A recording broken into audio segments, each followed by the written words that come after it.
Hello,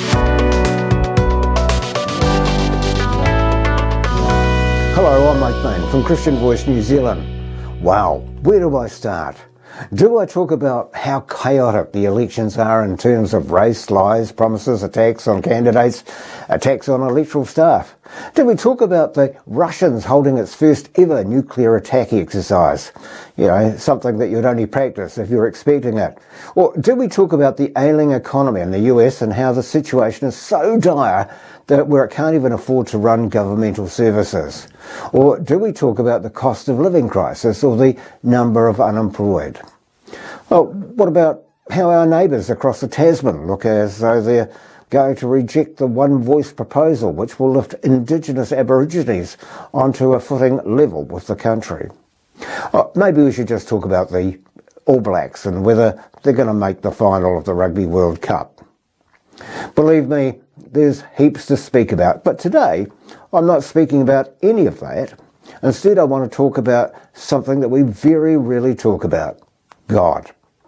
I know the subject is hard to talk about because it brings with it a lot of differing feelings.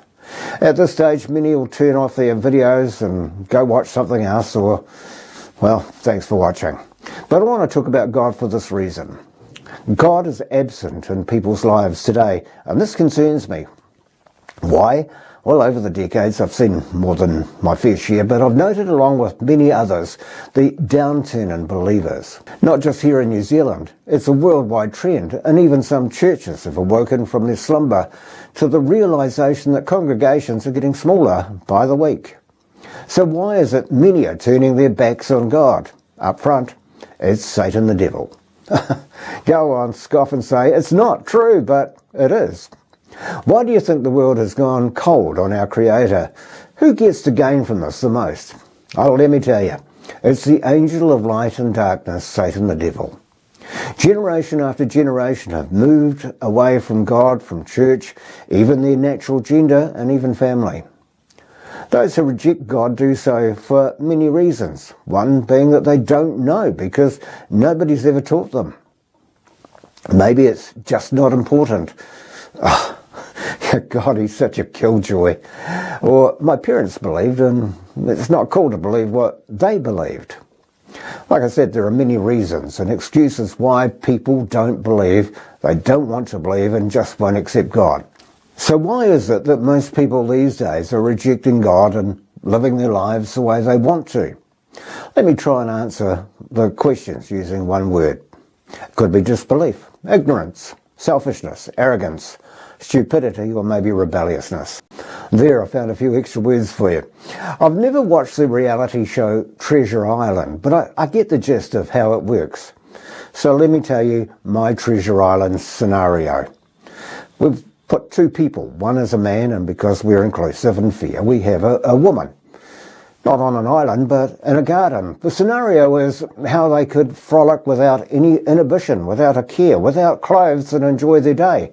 Now, later in the day, the man, Adam we'll call him, could walk through the garden and talk directly with the garden's curator. Pretty boring at this stage, and all good stories, well, they need a baddie. In this story, enter the non-binary Satan the devil, whose slippery silver tongue had convinced the woman, Eve, that's what we called her, she could be a winner and get Adam voted off the garden, but just by eating some of the producer's food. There it was, the plot. Would Eve convince Adam to eat the food? Would they feel the cold and get dressed? Would they go on a journey to escape the writers of the script? Would they be voted out of the garden without any reward? And just how would they cope in an impoverished land? Well, you know, most of us didn't watch the sequel because we kind of know where the story went. Now, here's the thing. In Hollywood style, in true Hollywood style, had we stuck with the series to its conclusion, we would have seen the family go through some tough times. But eventually it would work out and you'd be so overcome with emotion at the end of it. Great story, but this one is true.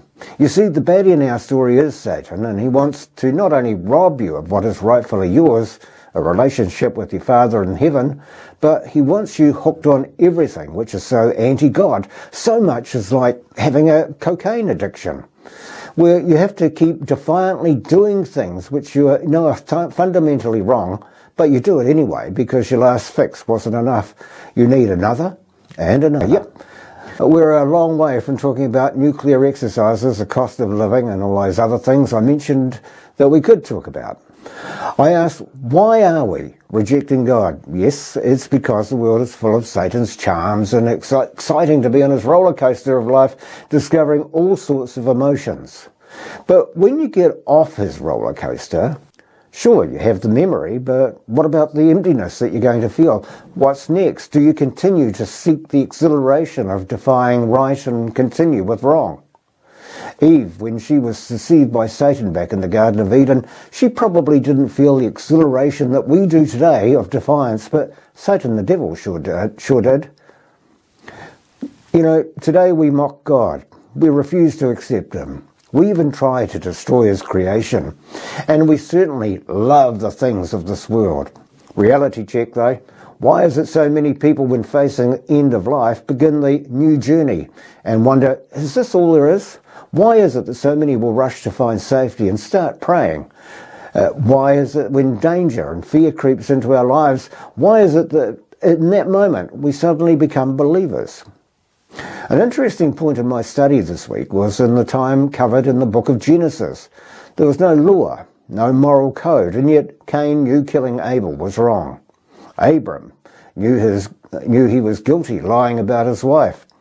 Noah was aware that the world around him was not quite right. And although Lot knew the actions of men in Sodom and Gomorrah were wrong, even if the men themselves didn't see it. You know, all of us recognise wrong when we do it. I don't know if you've ever noticed how much remorse is shown inside a courtroom. If I were being blunt, I'd suggest many church leaders would envy the number of people sitting in the court's waiting area rather than in their churches on a Sunday. It's a challenge all churches face. The strange thing is, they all have the good news, and yet the pews in the churches across the world remain empty. Like the people in the court's waiting room, the exhilaration of committing the crime has eroded as they now face the judge. I think the expression is that they'd be bricking themselves as punishment is looming and dished out. Well, what would it take?